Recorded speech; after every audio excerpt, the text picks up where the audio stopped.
Que le film de 71, c'est-à-dire qu'il a monté ce film avec beaucoup de recul, plus de 15 ans de recul par rapport à cette fin des années 60, début des années 70, et donc vous allez voir un autre regard sur des images qui ont pourtant été tournées à la même époque. Alors ce film sera suivi, je vous l'ai dit pour ceux qui étaient là lundi, d'une causerie avec deux disciples d'Eshimaru, donc Philippe Coupet et Luc Boussard, qui sont tous les deux donc moines zen mais aussi écrivains. Et puis vous aurez bien entendu la présence de notre docteur en sociologie des religions, Alioune Koné, qui sera là pour modérer cette causerie et pour éventuellement provoquer les échanges avec le public dans la salle à l'issue du film. Pour l'instant, je ne vous en dis pas plus, je vous laisse avec Arnaud Desjardins. Bonne projection. Je vais vous présenter d'abord Philippe Coupet et ensuite Luc Boussard. Philippe Coupet est un très ancien disciple de Maître Deshimaru. Il est moine zen et enseignant du zen, mais il est aussi écrivain. Il a d'abord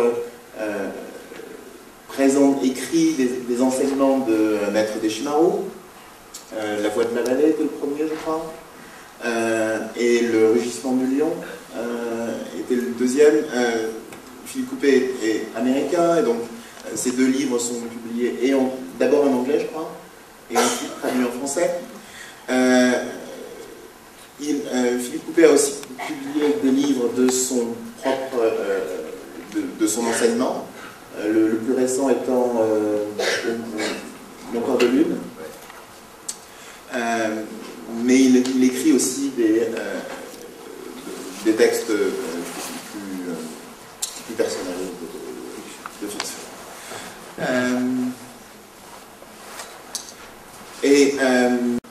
Quelques mots pour vous présenter Luc Boussard, qui est lui aussi très ancien disciple de Maître Deshimaru, qui est moine zen et traducteur, poète, écrivain, et aussi éditeur.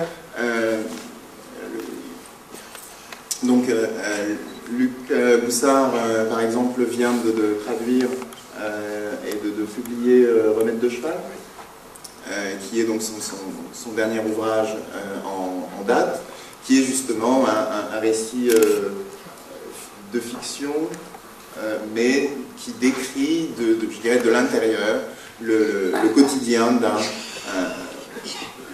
d'un pratiquant occidental du zen.